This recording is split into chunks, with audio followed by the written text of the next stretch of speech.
तो आज हम एक ऐसी घटना की पड़ताल करने वाले हैं जो, सच बताऊं तो, रोंगटे खड़े कर देने वाली है। मुंबई के एक घर का रहस्य। हम अक्सर पैरानॉर्मल कहानियों को बस कहानियां मानकर टाल देते हैं, राइट? लेकिन जरा सोचिए, अगर यही सब एक बिल्कुल आम परिवार के साथ होने लगे तो क्या होगा?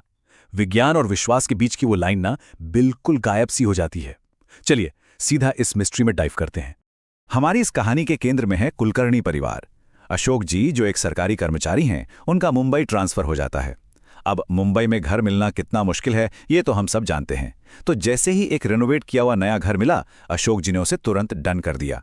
वो अपनी पत्नी लता और बेटी वेदिका के साथ वहां शिफ्ट हो गए। लेकिन घर में कदम रखते ही वेदिका ने एक अजीब सी बात कही, ये घर तो ठीक है पापा, पर लगता है बहुत पुराना है। अब ये कोई आम सा कमेंट नहीं था।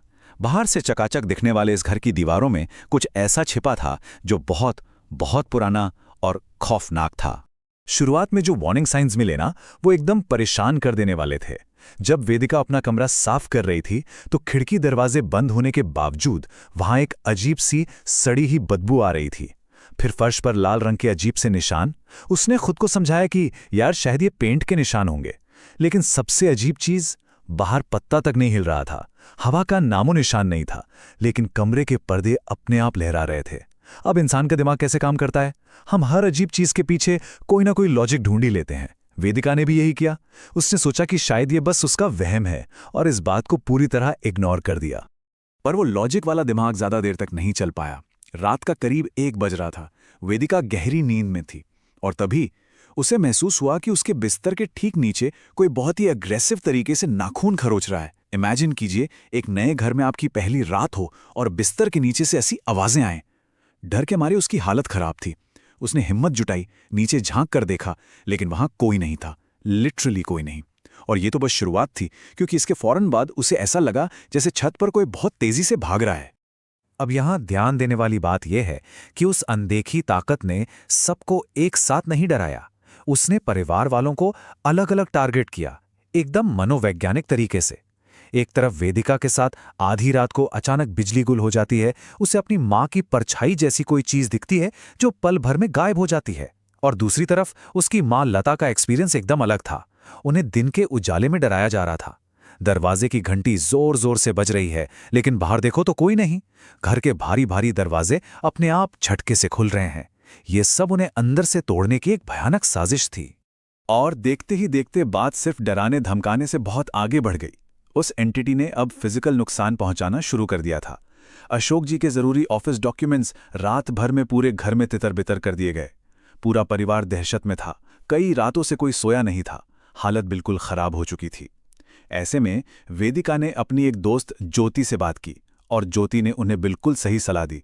उसने कहा कि भाई, किसी तांत्रिक वांत्रिक के चक्कर में पड़ने से अच्छा है किसी मॉडर्न प्रोफेशनल को बुलाओ जो इस मामले को लॉजिकली हैंडल कर सके। और यही एंट्री होती है हमारे पैरानॉर्मल एक्सपर्ट यश की। अब ये कोई टिपिकल बाबा नहीं थे। यश का काम करने का तरीका पूरी तरह से साइंस और टेक्नोलॉजी पर आधारित था। वो EMF meters, ghost hunting camera, इन सब गैजेट्स का इस्तेमाल करते थे। उनका मानना था कि इन मशीनों के जरिए किसी भी स्पिरिट या आत्मा को जल्दी डिटेक्ट किया जा सकता है, और सबसे जरूरी बात, बिना किसी अंधविश्वास के उनसे कम्युनिकेट किया जा सकता है। तो चलिए देखते हैं कि इस पूरी अफरा तफरी के बीच यश ने कितनी तार्किकता से काम किया। सबसे पहले तो उसने पूरे परिवार को हॉल में शिफ्ट किया ताकि सब सुरक्षित रहे। फिर उसने घर के कोने कोने में अपने ईएमएफ मीटर्स और घोस्ट कैमरे सेट कर दिए। इसके बाद का स्टेप बहुत क्रूशियल था। रात भर उस पूरे माहौल की रिकॉर्डिंग और मॉनिटरिंग करना। बेसिकली वो ये समझना चाहता था कि इस अदृश्य शक्ति का असली मकसद क्या है। एक भूतिया घर के अंदर एकदम साइंटिफिक इन्वेस्टिगेशन। लेकिन इन्वेस्टिगेशन के बाद यश ने जो पहली बात कही वो सच में परेशान करने वाली थी। उसने परिवार को बताया कि उसके गैजेट्स ने कुछ भी अजीब रिकॉर्ड नहीं किया है। वो एंटिटी छुप रही है, वो सामने नहीं आना चाहती। पर साथ ही यश ने पूरे कॉन्फिडेंस से कहा, यहां एक नेगेटिव प्रेजेंस जरूर है। अब इसका सीधा सा मतलब ये था कि ये कोई आम भटकती हुई ऊर्जा नहीं है। ये एक बेहद चालाक और डार्क पावर है जो जानती है कि जब इन्वेस्टिगेशन चल रही हो तो उसे चुपचाप बैठे रहना है। और यहीं पर गेम पूरी तरह पलट गया। जब यश ने अपने कैमरे रात भर के लिए घर में यूं ही छोड़ दिए तो उस एंटिटी को बहुत गुस्सा आया। अगली सुबह का सीन बिल्कुल खौफनाक था।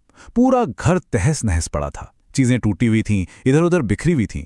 रात भर जो कैमरे चल रहे थे ना, उनकी फुटेज ने सब कुछ साफ कर दिया। ये किसी डार्क एंटिटी का ही काम था। एक्सपर्ट यश को अब उसकी विनाशकारी ताकत का पक्का सबूत मिल चुका था। अब वो छुप नहीं रही थी, बल्कि खुलकर सामने आ गई थी। अब सबसे बड़ा सवाल यह है कि आखिर ऐसा क्यों हो रहा था। इस रहस्य को सुलझाने के लिए हमें 15 साल पीछे जाना होगा। चलिए इस टाइमलाइन पर नजर डालते हैं जो इस खौफनाक रहस्य से पर्दा उठाती है। 15 साल पहले इसी घर में सतपाल जी अपनी बेटी माया के साथ बड़ी खुशी खुशी रहा करते थे। माया की सगाई होने वाली थी, घर में बिल्कुल जश्न का माहौल था। लेकिन फिर एक तूफानी रात आई। एक चोर पुलिस से भागते हुए उनके घर में घुस गया और गहने लूटने लगा। हाथापाई हुई और उस चोर ने बेरहमी से सतपाल जी की चाकू मारकर हत्या कर दी। अपनी आंखों के सामने अपने पिता को इस तरह तड़पते हुए देखकर माया पूरी तरह टूट गई।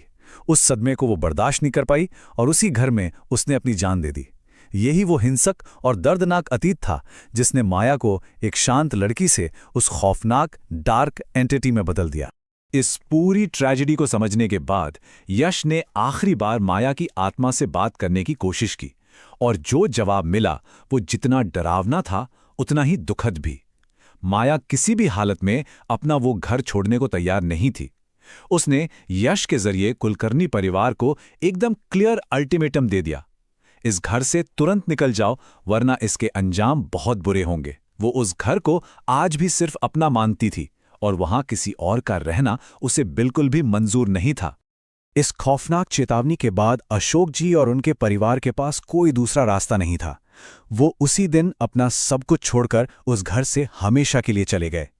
और वो घर, वो आज भी मुंबई की उसी गली में बिल्कुल वीरान और बंद पड़ा है, माया के उस अधूरे दर्द और गुस्से के साथ, जो हमें एक बहुत ही डरावने सवाल के साथ छोड़ जाता है। क्या माया आज भी मुंबई के उस सुनसान घर में किसी का इंतजार कर रही है? सच कहूं तो अब किसी भी पुराने रिनोवेट किए गए घर के पास से गुजरते हुए कोई भी इंसान एक बार तो जरूर सोचेगा। खैर, भूतों की ये कहानियां तो डरावनी होती ही हैं, लेकिन एक और चीज है जो इससे भी ज्यादा खौफनाक है, और वो है ये आंकड़ा। जी हाँ, 98% लोगों ने अभी तक चैनल को सब्सक्राइब ही नहीं किया है। लिटरली सिर्फ 2% सब्सक्राइबर्स हैं। तो प्लीज इस असली वाले खौफ को खत्म करने में मदद करें और सब्सक्राइब बटन को जरूर हिट करें। आज की इस पड़ताल में हमारे साथ जुड़ने के लिए बहुत बहुत शुक्रिया। लेकिन जाते जाते ये सवाल जरूर परेशान करेगा, क्या ऐसे ही किसी अनजान घर के किसी कोने में कोई माया आज भी खामोशी से छुप कर बैठी है?